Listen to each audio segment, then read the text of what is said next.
Welcome to Slayerfest 98. I'm Ian Carlos Crawford. I'm Angela Rockstar. I'm Alastair Patton Garcia. I'm Dana Piccoli, and we are here to talk about the season 3 finale of Angel tomorrow. Woo! Dana, was this your first time watching this one? Yes. Oh my god, okay. Tell me your thoughts. What did you think? Yeah, accurate, yes. It's just, it's kind of a mess of an episode. Yeah. This whole like back half of season 3 I think is like a total fucking mess. I said in the last episode it feels a little Ryan Murphy where they had an idea but they forgot to write the plot in the episodes and we're like just throw something together. Alastair, what'd you think revisiting this episode? Well, it is a messy episode, and for me it sounds like they're trying to close up as many storylines as possible, getting ready for season 4 While opening, yeah. Yeah, but I always consider this like Cordelia's really last episode.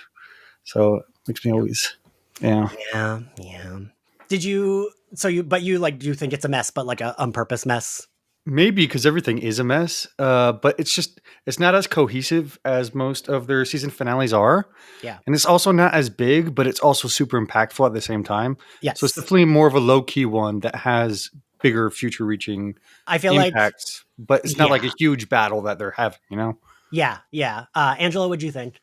I thrive in chaos. I like this episode. I felt like it's so many moving parts and pieces. And when we get there, I will tell you or I'll just say it now and then I'll revisit my own thought when we get there.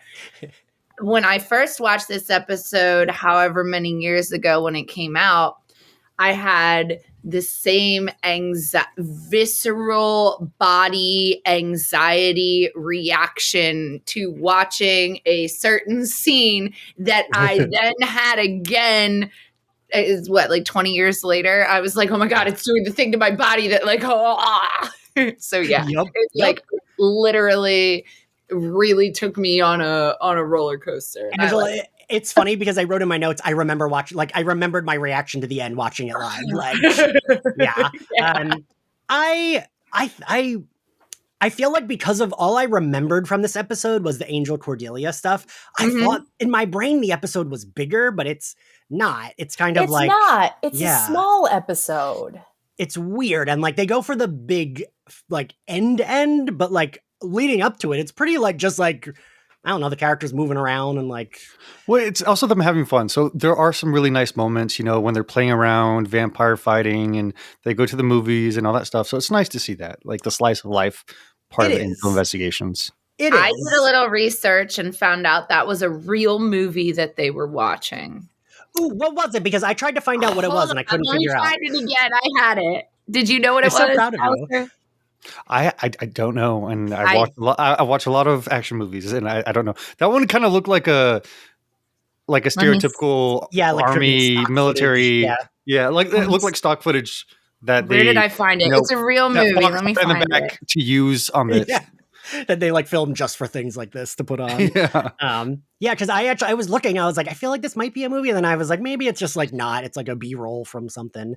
So it's funny that you found it, Angela. Courage Under Fire, 1996. All right.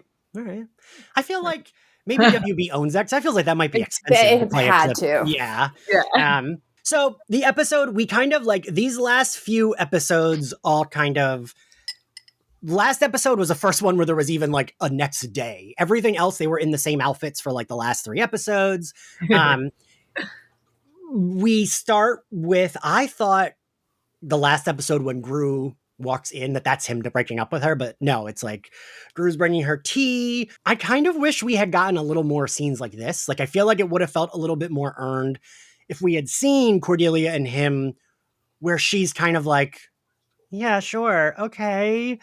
And because like in this scene, you get that she kind of is like, this guy's cute, but right. He ain't doing it. Yeah. But he just made me mud tea. You know, I mean, it's just like, do I want to deal with this when I'm in my 60s? You know, no.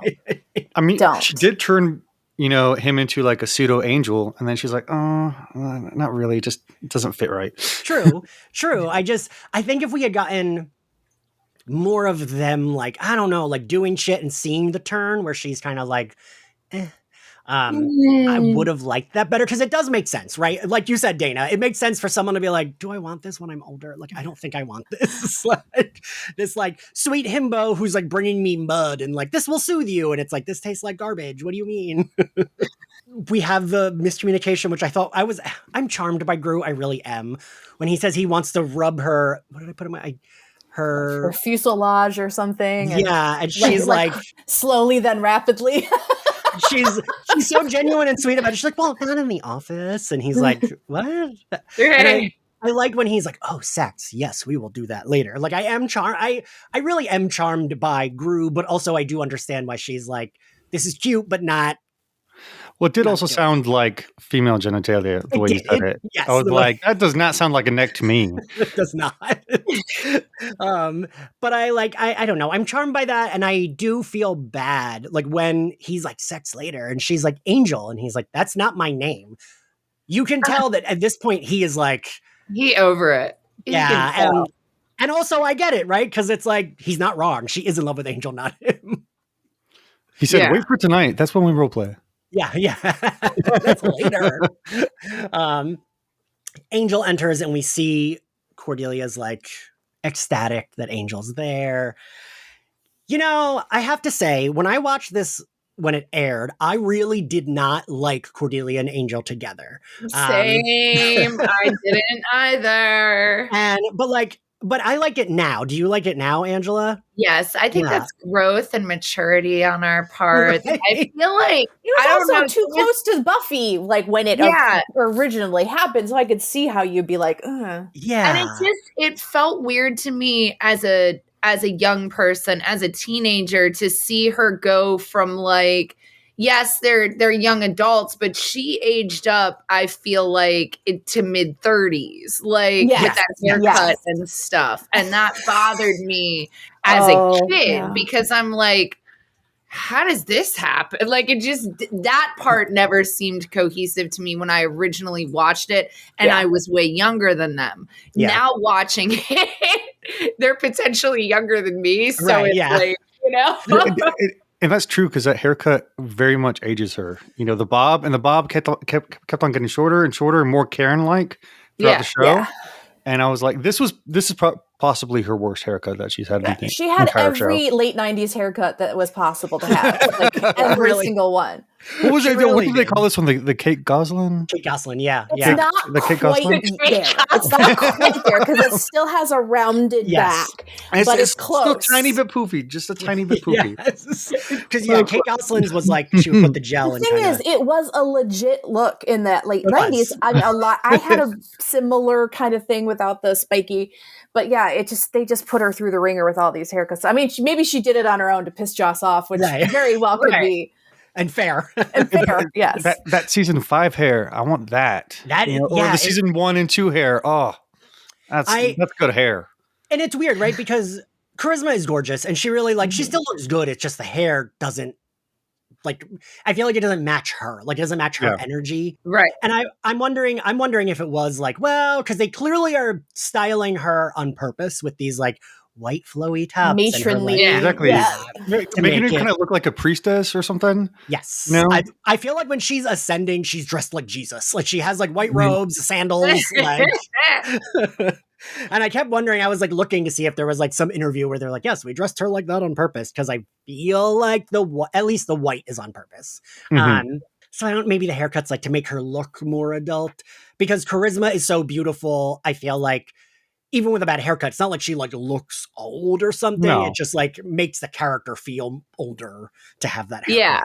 Yeah. It's a costuming. Yeah. Kind of, yeah. So I do like when she says something about like how she's so happy because Angel says Connor is moving back, and Gru sips the like mud tea and is like, yes, a very happy time. Like, boy, I'm sorry, but yeah, it's not it. Then we cut to Connor crying over dead Holtz, and my God, I hate this plot so much. I hate it. And then Tina from the L Word is really the one who did it. Yeah. That's where she's from. Yes. With puncture. Have you watched L Word, Alastair? I've watched it here and there, not like consistently. Dana, you and my straight guy best friend are the only people I know that watched it. And me and my straight guy best friend are in a lesbian group chat. None of them watched it, but he did. Well, Jodie, she was giving me Jodie Foster vibes for a second there. I too. can see that. Oh, I can yeah. see that. Yeah. I just feel like they give her nothing to do. Like they don't. And I think that she could have, I liked her. So I think she could have used her better.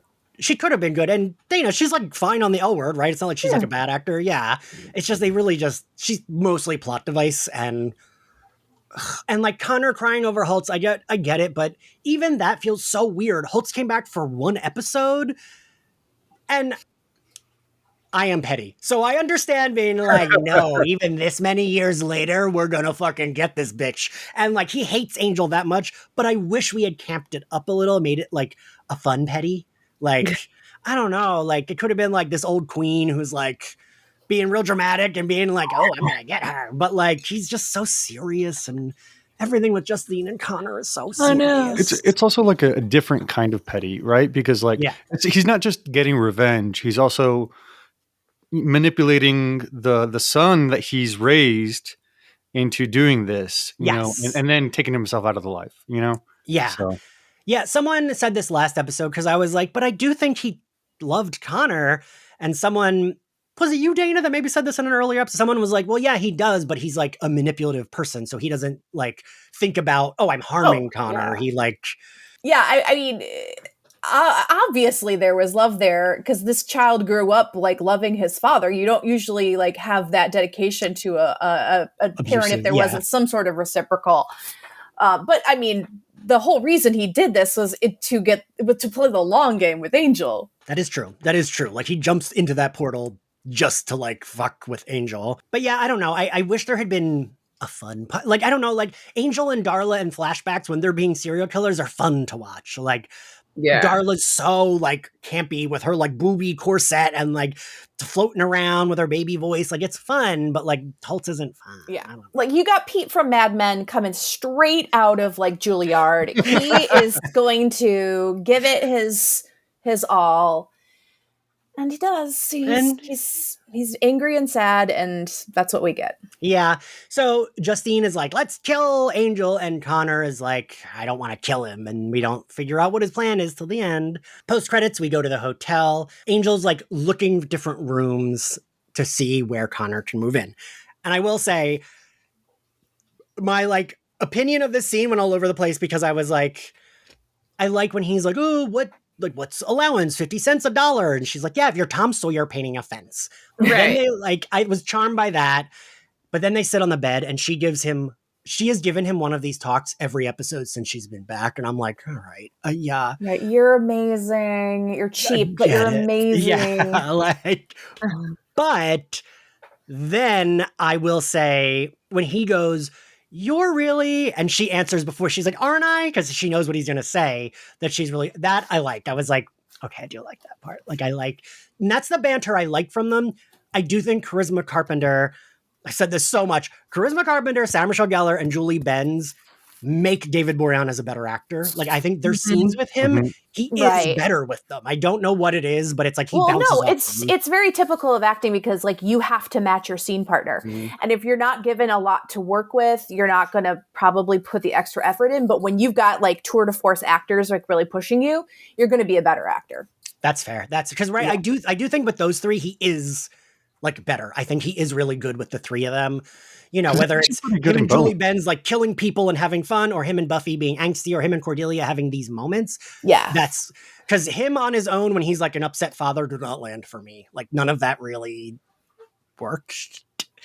But yeah, so we're like bouncing around the hotel. Well, we do get Justine and Connor, more of them. He has to cut off his head.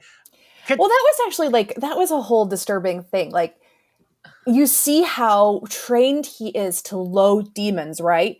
And he thinks his father may have been turned into a demon. And he just like roughly pulls him out of the trunk of the car and just drops him on the ground. It's just like he's just a piece of trash now. It's to me, it like speaks a lot to like Connor's mindset as to like how focused he is on destroying demons. Yeah, because I do think it's like at that point he's considering that body a demon. Like that's like overdone garbage trash.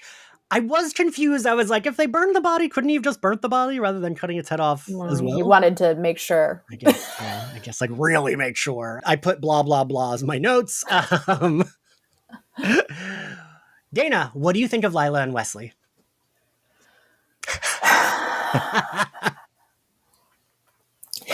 I mean, I get it. I've had hate sex before. It's fine. I don't get really why she wants him on board as much as she does. Dana, that's my exact problem with it. Like, I feel like they have a lot of smart people, Wolfram and Hart. Wesley is smart, but doesn't seem like so smart that it's like, oh, there's no one as smart as you here. Yeah, unless she thinks it will unravel the team from the inside out. Maybe that's it. I don't know. What if Wesley just got a really big sword? You know? Also, yes.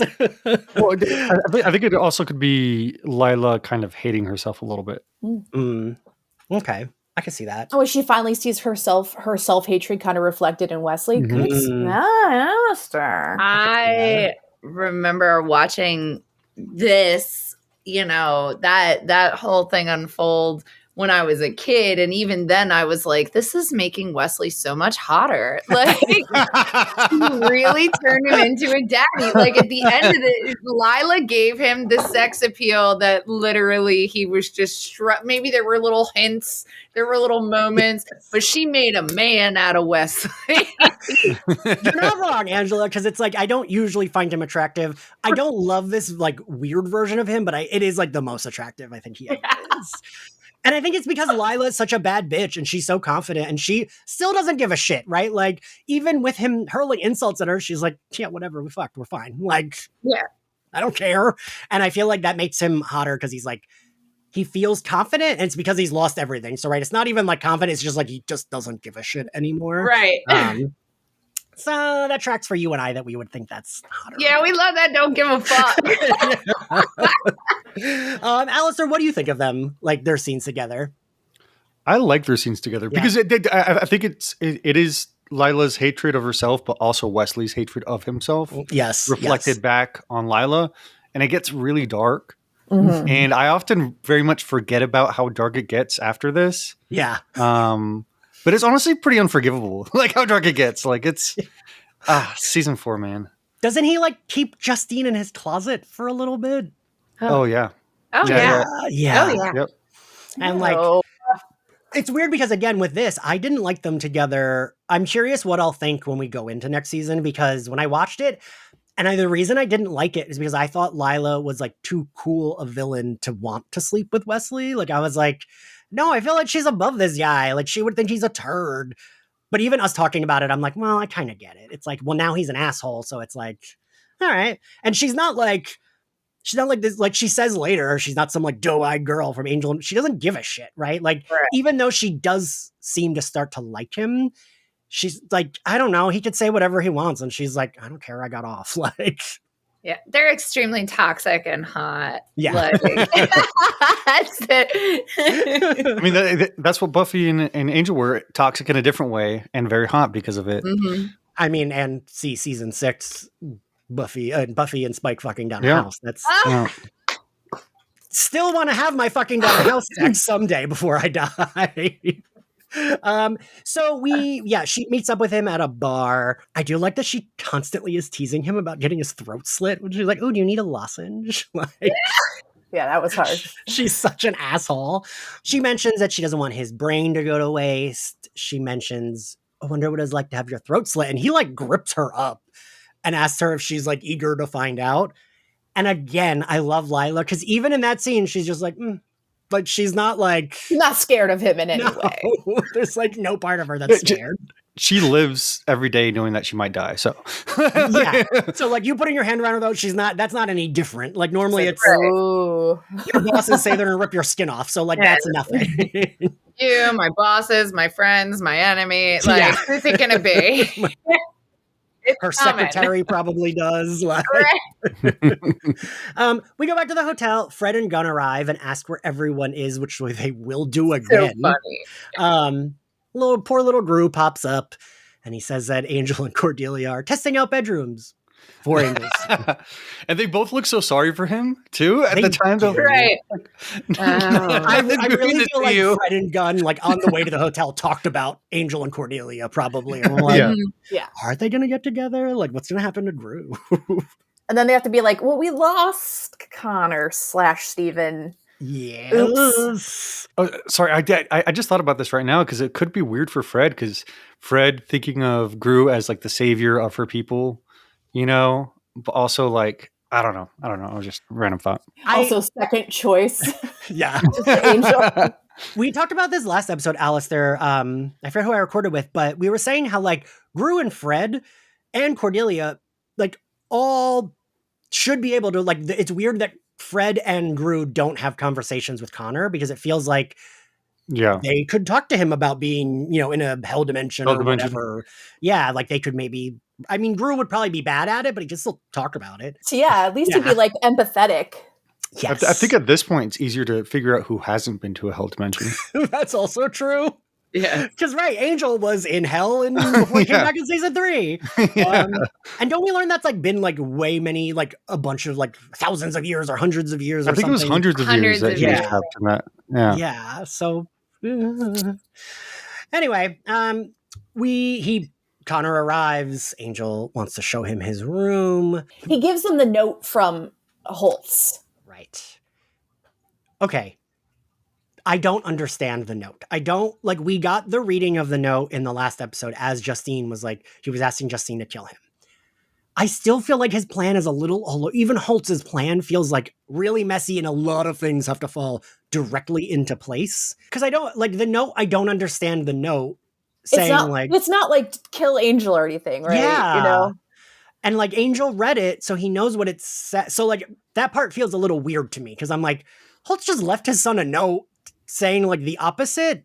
And I would have been worried that would be proof Angel didn't kill me if that was my plan, right? Like I would be a little worried like, oh, this might put a wrench in my plan of him thinking Angel killed me if I write him this really nice note of saying, stay with Angel, be happy. Well, maybe that's his emotional concession for it, you know? Like he wouldn't be, yeah, that's true. It could be like, he kind of means it, but like, he doesn't care if it happens or not. So he reads the note, whatever. Angel comes in. Dana, Angel's like trying to like connect with him. Right. And he was like, you know, he knocks on the door and opens the door and is like, can I come in? And then, but he's like, gee, have you ever seen a movie? Like, have you ever, you know, have you ever seen a seagull take a sandwich out of an old lady's hand at the beach? Like, you know, he's just asking like human things. And so it's like tense, you know, because Connor's still trying to hide that he hates his guts, but like trying to play along. And I don't think it's quite successful, but. Yeah. Yeah. Because Connor's so like solemn with everything. And he's like, teach me how to fight. I want to do this. And he's just kind of like intensely staring and glaring. But yeah, this is where he says he wants to learn how to fight, right? Yeah. He tells Angel. I want to see how did you do that? He attacks Angel to get Angel to do like this thing. He's like, teach me that. And I mean, he learns pretty quickly because he needs to learn it by like the end of the day. I think that he was playing with Angel. I think that he was trying to get Angel to think that he was not as good a fighter as he was, so that at the end of the day, he wouldn't expect him to be able to, like he was expecting to be fighting with a lower fighter than he was. Well, also maybe he wanted to understand Angel's moves. That's true. That's what I was gonna say. Yeah. See how he fights. That's what I was thinking. So like when they do have the confrontation, he knows how to like block and whatever. Yeah. Yeah. So Angel, they're like, they were trained to fight. I am charmed by it. I like when Fred's like... That is a cute scene when they're all wearing the pillows, like, for staking. And Fred said she's a vampire, and she goes like this, and he's like, you're not... Yeah, it's not cats. It's not cats. And then she goes, yeah, I'm a vampire. Then he asks Cordelia if she wants to go to the movies with them, and she's excited, and we see that she forgets she made plans with Gru, driving home the fact that this is where she wants to be, not really with Gru. And so she says, I forgot I have to spend time with Gru, blah, blah, blah. She arrives home. What is it? Ice cream and tuna. Tuna? Ooh. Yeah. Ooh. Just like her saying, don't eat them together. I'm like, ooh, gross. Like, I don't know that I could kiss someone after they like ate that meal. I'm kind of curious about that. You know, the saltiness with the sweetness. No. Like salted caramel, but just that has like a fishy aftertaste. It's so wet. Ooh, yeah, it's too wet. Yeah, I really hate like wet food and like food that's not supposed to be wet getting wetter. That like grosses me out. Like soup? No, like if like a sandwich, I spilled. Get soggy? Yeah, like that. Okay. Like, bleh. Yeah, But not Alastair, like next soup. time we're together, we can try tuna and ice cream, and then I can vomit the rest of the night. Okay, I was Oh joking. my I don't want to do that. I was trying to be sympathetic towards Gru. You know? Listen, I love Gru. There's that. I love him. He's a sweet himbo. I want him to be my man, but I also understand why Cordelia is not quite there. You don't But want he's to all- make you breakfast. Right. No. And he's all just standing there, like all nicely dressed with his little bag packed, ready to go. And he's nicely dressed in an Angel-esque style with that Yes. leather jacket. I think he did that to see, like, because then, you know, he's dressed that way. And then even though it's not all the black, it's still kind of a reminiscent Angel style. And she goes, "Oh, you look nice." And then his face drops and he's like, "She liked this motherfucker." Like, Yeah. He's like, He looks like Angel and Riley's son. yes, I can see that. Yeah. I can see that a blend. Yeah. I mean, he does have contacts, right? Doesn't he wear like, Yeah. or is it just They're like, larger than okay, his real yeah. eyes, yeah. I don't know why those eyes do it for me. I'm like, I know these are like a Listen, little weird looking, but It's like the Puss in Boots eyes. it really is. It just makes him look like a sweeter puppy dog. And I'm like, this man. It makes him look like a Precious Moments figurine from space. God, what is wrong with me that I'm like, yeah, it really did it for me. He looks like a weird statue. I really like this. So then Lorne comes in to see Angel and we're cutting between the two. And I think this is really good. But before we get that, I have to mention I love that Lorne has a CD that he hands him. And I wrote it down. Wait, Songs for the Love, Lorne. Like, Lord. Love Lord. very charming. You have Madonna, you got Cher, then you got Lorne. All the gay icons. Yeah. I did get emotional. Like, I think Andy Hallett really delivers when he's like, I gotta tell you, it's fully mutual. Like, that's his like Goes gift to in. Angel. Yeah, and I think it's so good. And like, I've really appreciated Lorne a lot more going through this for the podcast, because Lorne is, on Buffy, we get Spike and Anya and Cordelia that are kind of like the outsiders that say and notice more. Mm-hmm. Mm-hmm. Lorne is like that, but Lorne is like so much sweeter and warmer while doing it. Like, he's sassy, but he's not being sassy, right? Like, he's a voice of reason, but like empathetically and yes. And I really like that. And I think that does bring a lot to the show. Like, we need a character like that. And the fact that he's like this gay guy who's like got bright green skin and is always in these like brightly colored suits makes me like him even more. Oh yeah. Is that a sword, Alastair, that you Oh yeah, it's a sword. It's wielding? Nightblood. Yeah, I got it as part of a Kickstarter. It's a letter opener. I knew you were going to say that. I was like, what book did you donate to getting published that you got that from? One of those Brandon Sanderson Kickstarters. But what I was going to say is I think we missed another Lorne scene earlier with him, Angel, and Cordelia, where she's like, well, why don't you just, she's like, I'm going to go to Vegas. Yeah. Perform on the Strip. And she's like, why don't you just, bring your club back? And he's like, because y'all destroyed it. She's like, oh, right. Only 3 times. And I'm like, Lorne, you get yourself out of that toxic situation. Right, yeah. Right? Oh my god. Lorne, baby boy, I get it. Like, yeah, I fucking want with to my get livelihood. Leave. Go, Lord, go. Especially with Connor living in, it's Right. basically homophobia, honestly. Like, yeah. Yeah, it's When like, Connor is half demon anyways. it's like, oh, whenever y'all are around, my club blows up, and your new super strong, weird teenage son hates me. So maybe time for me to go. Right. Yeah, no, I do like that. And I'm glad that we draw attention to it too, because it's like, poor Lorne, like, this club's about 3. It's like, it was just rebuilt. And he's still hanging out with these people. They are lucky he doesn't fucking hate them. Right? Gru is telling Cordelia that it's not him. Lorne is telling Angel The feeling's mutual. You both have always been drawn to each other. The feelings are there. I really, really like this, even better than when it's done again at the end when Angel is fighting Connor and Cordelia is talking to Skip. I really like this. And I really like that we don't undercut it with a joke. Like it's just Lorne's being Lorne and he's telling Angel the truth. Gru is also being perceptive and telling Cordelia the truth. And what it ends with Cordelia saying something like, what can I do? And he's like, tell me I'm wrong and that you do love me more and you want me to stay. And she can't.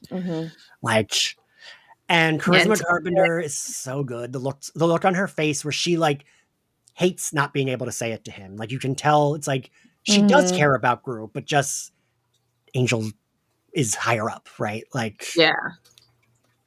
So yeah, I really. I would say why not both? You know, Cordelia deserves both. I mean, can you imagine that poly dynamic though? That's a lot. I mean, that would be a Angel lot. was in a poly relationship for a long time. True. It's not like he's new to it. I feel like Gru would be so clueless navigating a poly relationship. But he'd be very gentle. He would be. I think he would be. I feel like Angel would be like. Angel would get so annoyed with him. Yes. Oh, yes. He would, yeah. Gru would totally be like, "You missed our communication session that we were supposed to have on Sunday," and Angel would be like, "That is really accurate." Gru would be like, "I am totally into this. I am here. Let's do this." And Angel would just be like annoyed the whole time. Just like, just shut up. Well, I mean, I would have liked watching that. So Gru leaves, and what movie were they watching, Angela? Courage Under Fire. Courage Under Fire. Is there a drive-in in LA? Was a question I was asking myself. I was like, I don't know that there's a drive-in. I'm sure there is. There's like a drive-in maybe everywhere. like 20 plus years ago there would have been. Very possible. I mean, there's only, I don't even know if it's still, there was one around here in Jersey that like I didn't know of till I was 20 because it was like so far south. And they would do like 2 or 3 movies a night.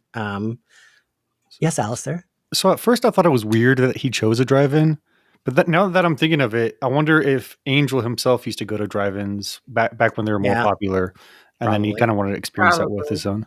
And I guess like in case Connor freaks out, it's like, all right, we're just in a car, we can leave. It's not like a dark theater where it's harder to navigate. I mean, they should have probably drove away when they saw the helicopter.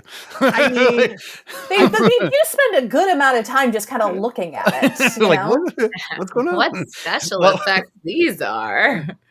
I do get a kick out of that when like Connor's like jumps and Angel's like, oh, it's all fake. He's like, how do they do that? And it's like a real helicopter. I also kept thinking, wow, I don't even think we got a real helicopter when Riley showed back up in season 6 of Buffy. Like, I think it's just like a ladder in screen and it goes up and we like, I'm like, they don't even really like get this. I don't know. I don't understand how Angel always had the budget for like set pieces like this and Buffy never seemed to. I can tell you wonder why. if it was because also Buffy moved networks and maybe they gave them a lower budget for season 6. Because I feel like the budget's higher for season 7, but I also think that some of those filler episodes are pretty easy to, like make. Because they're in the house. Not a lot of special effects or anything like that. Yeah. Yeah. Dana, what is it? Because I think you're going to say? Because the patriarchy. Yeah. I say, because it's, Oh, yeah. I said this the other day to Trevor Carley, who did our opening animation. I sometimes think that people say Angel's the better show because it's like male centered and like that makes it feel more serious when actually I think Buffy hits the emotional beats with not having to be fully serious all the time. But I think that has a little bit to do with why some people think Angel is better of a show because it's just not. I don't know. It just isn't. Like I like it, but it just like Buffy is better. I was like, wait, does anyone here disagree? No, I know the 3 of you all agree. No, I don't disagree. I only that's interesting. I thought that it like I would not call Angel better than Buffy. If I was going to get extreme, I would say, they're at least equal or whatever. But that's even, but I do love Angel. And I think that the writing style kind of evolved and maybe with what they learned in Buffy, I don't know how that went. If they stole some of those writers or they just watched the show enough that they got that tongue-in-cheek kind of, because Angel starts to kick that humor in coming up soon, you know, like in the later seasons, I think. And I don't know if that makes it a better show, but it really does kind of complete the universe once it wraps everything up. So I think it's very different tonally, but also similar enough to Buffy and in the same world that you can appreciate it. But also, I think the one aspects of Angel that were better was the budget, right? Yeah. They had, better costuming. I mean, we even see, gosh, what's his name? Cordelia's Guide. Skip. Like the whole makeup, the whole thing for Skip, season 4, whenever they have those big epic battles and Wolfram and Hart, it's like all like killed and stuff like that. They were able to get to that extent where Buffy had to kind of budget plan around that. They have a scene in one of the seasons, it might be 6, it might be 4, it might be coming up soon, where there's a bunch of demons playing cards, and it's one of the most and they do that in the demons have more personification in Angel than they do in Buffy, and I don't know that makes it better or anything, but it definitely makes it interesting. I do say that is the one thing that I do think Angel did better. Like the demons aren't just like something to fight. It's like all of them kind of have a personality. We see the gray areas. Yes, Alastair? Yes. Oh my gosh. Yes. So I had this thought and I was like, oh, I really want to bring it up. When he's talking to, I always forget the Wolfram and Hart boss guy. And he's like, you're not going to kill me because I'm human. And he's like, well, I don't believe you're human. And I'm like, why do we have this whole big moral thing that if you're human, you can't be killed for doing horrible things in this world? A demon, it's weird, right? Like, but if you're a demon, that's fine. It's setting humans way above everybody else. It's just, I mean, yes, demons are naturally we can't do more shit. demonic, but like it's putting humans at a different bar that I, especially living in humanity right now, don't believe that we're at. So I would probably rather be at Lynn's bar right now than hanging out with what we got. Anyway, so the helicopter comes in. They have their fight scene. They have their confrontation with Linwood. It feels a little pointless. I almost wonder if it's like to remind us that's the boss of Wolfram and Hart, because he's kind of I think he just popped up this season. I think. I think they rotate through so many like dudes that are like old white dudes that the bosses. Just kill them off. But we get Connor threatening him, which I'm sure Angel's like, oh yeah, he's totally like, oh look, my son, he cares about me, but really it's just like Connor's like, he's mine. I get to kill him, not you. I do like Angel walking up to the van door of the Wolfram and Hart van and just like ripping the doors off. I love it. They're like, go, go, go. Like, they're like right there. It reminds me of the nerd trio in season 6 when they're like just down the street and Buffy looks at the van. Right. Angel's happy. We see Cordelia. I'm not quite clear. So Cordelia's sitting at her kitchen table and then has a vision of herself. Yes. Does she think she's talking to the spirit version of herself? Or is she like, oh, this is a vision of... I have no idea. Right? I was a little unsure. I think it was just confirming her emotions for it, but really it was the higher beings fucking with her. Yeah. I don't... Like a future vision of yourself, like... But it's like which not even... It does happen, but... But it's like 10 minutes from now. It's not like really like... I don't know. It's weird. Well... Right, but she says this is the final test at a certain point, right? So they were trying to get her to convince herself, like, I want to be with Angel, just in order for her to have to say, no, I've got to make this other choice. Yeah. Yeah, and so she calls Angel, they set up a meeting, which I'm like, just go to the hotel and, like, there's a million floors that are empty. Like, you just... Go have a conversation. Yeah. But she wants it to be with like this kind of romantic, memorable scene, right? Yeah. And it would have been. It's beautiful. The ocean's coming in. It's lapping with it's the less waves. romantic afterwards. And I do get a kick out of Angel being so happy about it when he's like, oh, and he's like humming, and even Connor is like, which later I'm like, well, gross. But he's like, oh, I like her. She's nice. And I'm like, there are a few better not be little getting too happy. yeah. I do like Fred doing that. Yeah, I feel like there's a few little foreshadowing moments of Connor saying, or them like the because I know what's it just gets weird, but yeah. Dana, do you know? I know that you kind of know what happens on the show. Do you know where this exact storyline goes? Yes. Okay. You do. It's terrible. You understand. And like watching Alastair, you felt this way when we were watching the Darla arc, which I love. And I understand that you were like, but I hate what it leads to because it leads to Connor. That's what I felt about the rest of this episode. I just kept having trouble enjoying it because I just knew what it leads to like nothing. I'm traumatized by that season 4 scene of them, and that's all I'm thinking about this entire episode. Yes. All I'm thinking about. And like, it really made it hard to enjoy this, knowing like, this feels like we're building to something, but we're building to something else that's worse. Like, weird. Yeah. When Cordelia said, it's all going to be fine. It's all going to be good. I'm like, she's wrong. She's so wrong. And I hate that. So I know that they've always said like that it wasn't, that was always the plan. The plan was always that Cordelia would, but I just don't, it doesn't feel like, that feels like bad writing if that was always the plan. It feels like character assassination, and I think that's exactly the point. Yes, yes. That's why part of me can almost believe that was the plan, because Joss is that petty that he would like hate her so much that he's like that far in advance thinking of how he's going to like ruin her character. Yeah. But it's like... You're also talking about a guy who was so excited to tell Amber Benson that she was getting killed off. Yeah, also that, yeah. Well, and we know that he had a different plan for her to be the big bad, but not in that way. Yeah. They were trying to lead towards her fighting, but the whole pregnancy of it all. Yeah. Which at the time when I was a kid, I was like, oh, yeah, I guess it makes sense that, because I was young, I was like, well, I guess she can't fight. So, yeah. Right. But that makes sense. But then thinking about it, I've watched so many shows with women pregnant in them. Yeah. Like Sex in the City, she was pregnant for an entire season. They just put Birkin bags in front of her.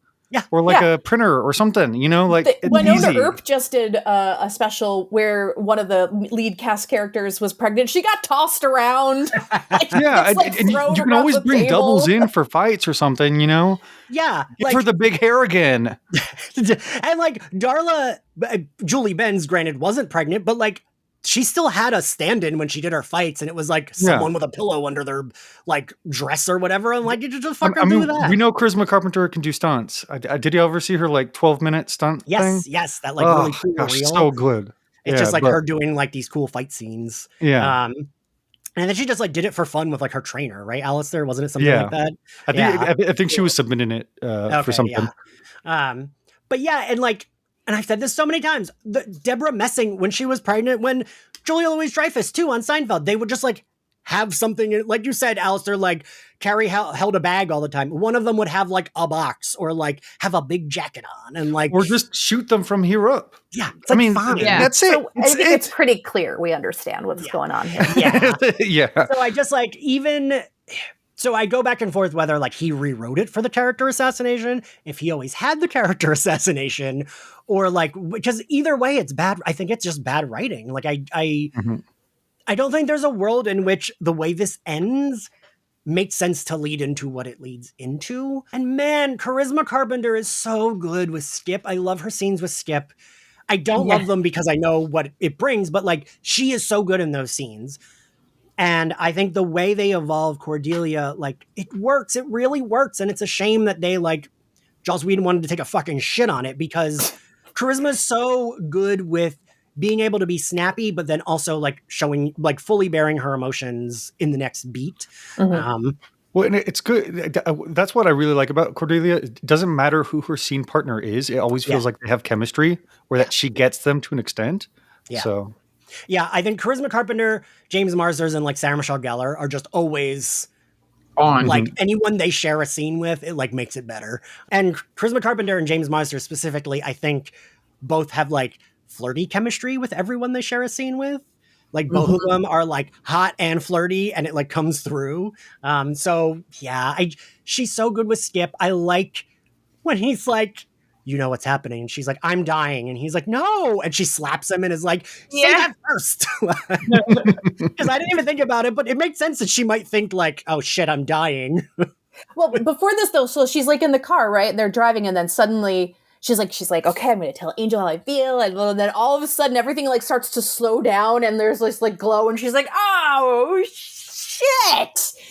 Like I something big is going to happen, and I was like, not in traffic. Yeah. Don't do it in traffic. And I do think, like, again, with the weird Angel budget, like, even the way this is shot, like, I don't think we would have had a shot like this in Buffy. Like, we see the whole highway. We, like, see the way it's lit is really good. Like, I like the lights in the background, and, like... Yeah, this, like, I think also Buffy always was a set, and Angel was, like, they would film a location. I think that's what helps. Because Angel, it's like, yeah, the hotel's a set. Yeah, Wolfram and Hart's a set. But, like, in between that, they're going to real places. They're going to, like, real, like, Santa Monica Pier or, like Hollywood Boulevard. And I think that does help it look better. But, yeah, I like this. I liked Skip as this. I like him as this, like, kind of ambivalent demon guide who is just like, yeah, this is what we got to do, and not really like having a motive or anything. I like him as just like a guide. Yeah, he's basically like, this isn't my decision. I'm just here to tell you that it's like, it's now or never, babe. Yeah. So this is what I kept thinking of. So Scream 6 made me mad in the fact that Gale Weathers, Courtney Cox's character, had all this development across 5 movies, and it felt like we were leading to something cool. And then we regress her, and she's wrong. Gale Weathers is right in every movie but 6, where she's wrong about everything. She's the one that leads them to the museum. She's the one that thinks it's under someone else's name, and it's not, and like it was a trap. She leads them to this trap. She writes the book she says she wasn't going to write. And I'm like, that makes me really mad because it feels like it undoes everything we got before. And I feel that way with what happens here with Cordelia, because like you said, she's like, oh, I know this is my last test. Oh, I know everything's going to be okay. And she's fucking wrong about like everything she says. And I hate that for her because she feels like we've developed her enough where she is, I don't even know what the word I'm looking for. She is someone who would be able to read the vibes, and she is someone that would be able to be like, yeah. And she's not like, she is, but isn't in this scene. Like it's incorrect. Everything she goes too quietly into this dark night, you know what I mean? And like, it would make sense if it was like, yes, that is what happened. It was like a higher plane. This was the plan, but that's not what's happening. Angel sees Connor and on the beach. I am charmed when he like sprays the like breath freshener in his mouth because he's like waiting for Cordelia. But then he sees Connor and they fight, and well, it doesn't go well for Angel. No, it sure does not. Sure doesn't. And enter Justine in a fucking tugboat and like fucking, god damn it. He flashed that light. They were able to do that quick too, because Connor found out like an hour beforehand, and he's like, "Get me a boat." Yeah. They like, that plan came together very quickly. Like, where did they get the steel coffin, the welding? We had a boat and a helicopter and a steel coffin in this episode. They had that welding tool. Yeah, that was like she was just welding. She's like Jennifer Beals. Oh, there we go. We got the connection. The L word connection. She's like, L-word connection. Welding them shut. And Angel's like, I don't know. Angel goes through an interesting range there. You know, he's trying to convince him this isn't me.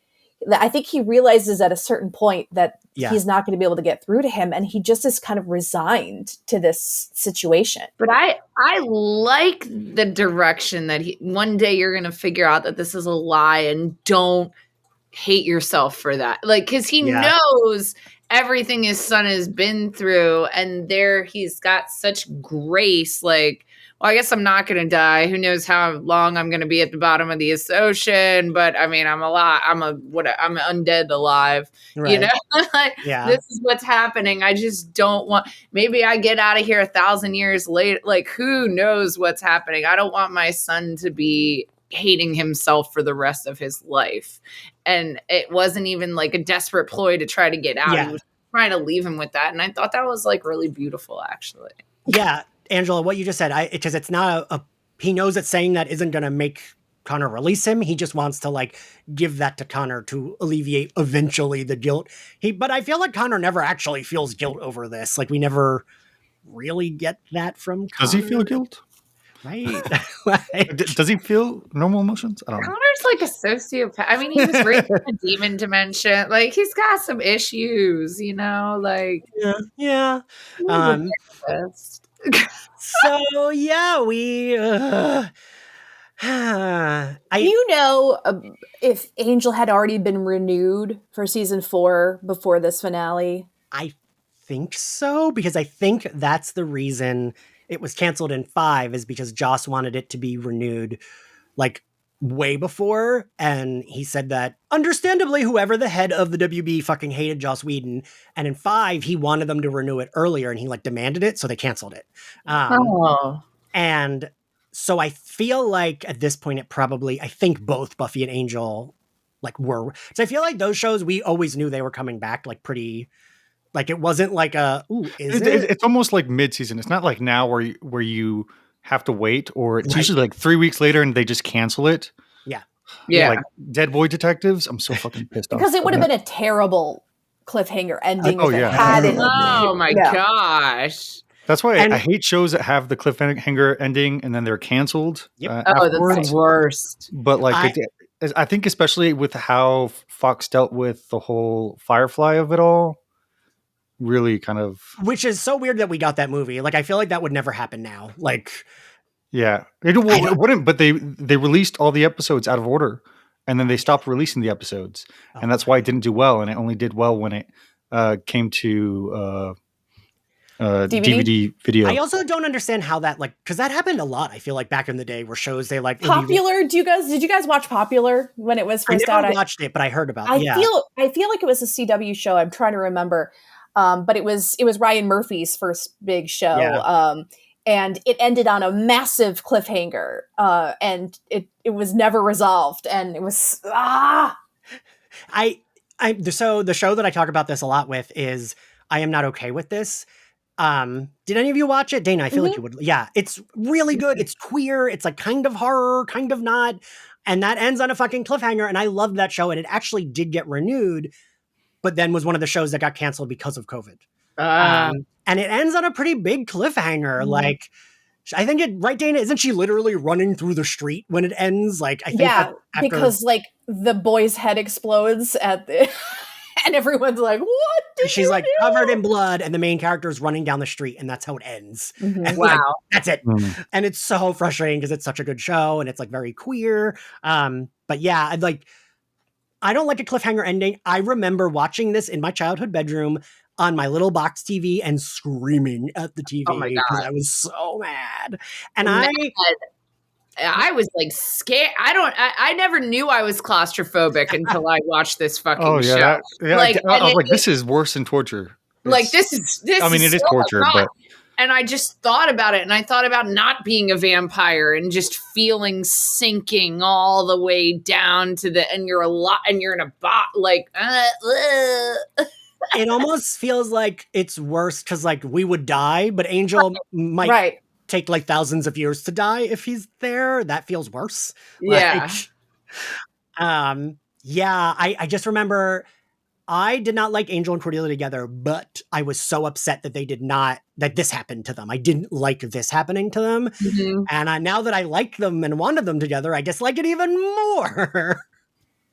So X-Files, I don't know if any of you were X-Files girls, but X-Files always ended their seasons on a cliffhanger. And I always hated it when I was a kid. Like, it always bothered me. And when the show came back, they did the same thing. And then it got canceled and it ended on a cliffhanger, which was really fucking annoying. But it was also when they brought it back, it was terrible. I'm just never in favor. I don't mind a cliffhanger if it's like we resolve the plot, but like a new thing comes in as a cliffhanger. I don't mind that. It's like, a villain enters and that's whatever, sure, but not like a fully unresolved plot cliffhanger, which is what this is. Mm-hmm. Do the creators of the shows, like when they go on their little tours and they have their little table talks, panels, that's the word, sorry. When they have the panels, do they ever say like, well, actually, this is what I would have done had I still been? Yeah, sometimes they do. Yeah. They tell you where it would have gone and like what they would have I've been on panels where people have said what they had planned or wanted to do. Yeah. Ryan Murphy talked about having Buddy in season 4 of 911, and they wouldn't let it happen. But I hopefully always we'll feel get it like now. I need to I scour random fan fiction when I get left on a cliffhanger. Like, what was it supposed to be? Yeah, I am curious, like, if they're saying this was part of their plan, I am curious, like, what the plan exactly was, if, like, Charisma hadn't gotten pregnant, like, what, if this was still part of the plan and season 4 was still kind of part of the, like, I really am curious what the original plan would have been. And I also wonder if any of the writers in the room were like, I don't know about this. Although I doubt any of them ever said that to Joss. If this was like they're like, I want to keep my 20 years job. ago, I'm going to go ahead and say no. Yeah. Because I'm consistently surprised when I hear from writers who are like, oh, we didn't realize that would upset fans so much. Like when they killed Lexa on the 100, they were shocked. that was not a popular decision. Which is wild. Like, I didn't even watch that show. To a gay person, please. Yeah. God, I remember that. I was trying to think about this when I was watching this. I'm not sure what would have made me happy as a like, I don't know if Cordelia was actually ascending to a higher plane. I don't know what resolution would have, if like none of this was a trap, if it was all legit, like, I'm not sure how we could have resolved that. You know what I mean? Like, it feels like they wrote themselves into a corner almost. Well, yeah, because as an adult and as a teenager, I remember understanding enough about what was going on to understand that if Cordelia was a true love, would we be getting Angelus again? And then if it wasn't, like, is she just on the level of the one chick that he was able to mess with? But it seems really deep for her. Like, is it not that deep for him? And then, this is what I suspect. And in going through like Reddit boards and stuff like that, what I suspect was she was going to come up as a higher being. She was come back down. She was going to be evil, and she was going to be the big bad for the season instead of bringing Gina Torres in. So, like, would Cordelia have eventually come back then, or? I don't know. Maybe I you know what? Angel came back after being Angelus. True. Willow came back after being Dark Willow. True. We can do it. True, we can. That is true. If one of the things these shows have shown us is like, yeah, you could do a bunch of murder and then be fine next season. Like, we're good. So Cordelia's ascending, Angel's descending. I want you all to know I've still been trying to think of a really good image to do for this episode because I'm like, I want it to be cool of like her up and him down and look like he's under, but we haven't gotten there yet. We'll see if I land it on that. But so we get the imagery, and Fred and Gunn once again come back to the hotel and are like, where is everybody? Whoops. And well, and they're really it. Fred and Gunn. That's really it. Like, that's it. Wesley's gone, Cordelia. Yeah. Powers. No, you got more mortals and good luck. Yeah, that really does feel like, yeah, stay blessed, whatever. Like, so yeah, I guess now that we're at the end, I have some trivia. There's not a lot. I thought there would be a lot for this episode, but nope. Lila asks what it felt like when Wesley got his throat cut. Cordelia will then stab her in the throat next season. Angel suggests that Cordelia help Connor fill in the blanks about sex, and Cordelia. That one. Yeah. That was a moment, right? Oh. And so, dude, that makes me feel like that had to have been on purpose, right? Like, yes. They were like, well, he's gonna fuck her next season, so let's. Oh, God, I hate it. Angel finally accepts his love for Cordelia, who has dyed her hair blonde. In season 4, Cordelia remarks it was likely him being with blondes that got him to love her. This episode marks the last time Angel Investigations interacts with Cordelia as herself until the final season, which is a fucking bummer. All right, favorite outfit, Dana?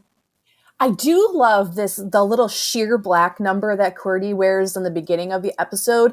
And when she turns around, she doesn't have a bra on or anything. It's just like sheer. It's like a really pretty piece. Yeah, she wears stuff like that really well, I think. Angela? I'm going with the Cordy Christ Ascension outfit. Fair. It was, the light was hitting, it was flowing, and I was into it. Alastair?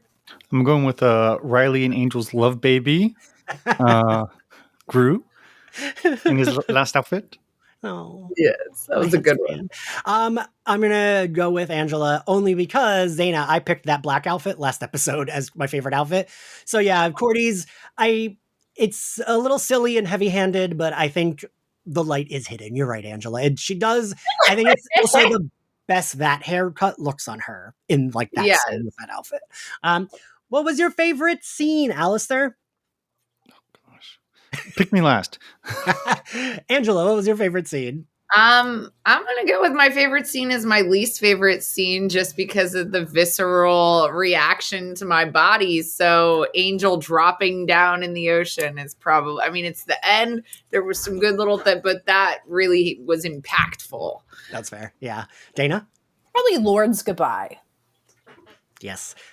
I'm Dana, same thing. Lauren and Gru talking to Cordelia and Angel and like it intersplicing between the two was my favorite. I think it's like that was those were the emotional beats that like really worked for me. Alastair? I'm gonna go for the slice of life option where they're training to kill vampires. Okay, that's fair. I like that. What grade do we give this episode, Dana? I give it a C. I don't know. It left me a lot unsatisfied in a lot of ways. Fair. Alastair? C+. Angela? Solid B. Solid B. Okay. Okay. I like it. I give it a B minus because it's still better than a lot of the episodes before it. But yeah, they left a lot to be desired. But yeah, still give it a B-ish. Thank you all for joining me. We are finally done Angel Season 3. There's a recap episode coming up after this. And then your lovely host, Ian Carlos Crawford, is giving himself some time off. We're going to have a little bit longer of a break than we normally do. Hopefully, we'll be coming back with Magicians first, Season 2, which Angela will be on for. And then Angel Season 4. Wow, we're almost done Angel. Yeah. Angela and Dana, or wait, Angela, Dana, you are now one of the few people, you and Philip, I think, are now the only two that will be on for Angel for maybe the whole thing. They've been dropping like flies. And also two of the co-hosts, the only two that have been co-hosts since Buffy. Look at that. Wow. An award. Yeah, seriously. You both get awards for putting up with me for this long. Yeah, I am excited to get back to Magicians and Angel, but I'm also excited to take a long break. Hopefully I have some things that I can put out and do and blah, blah, blah. But if you like Slayerfest 98, we will still, during the break, be putting out Patreon episodes. We're going through Buffy Season 4 for its 25th anniversary.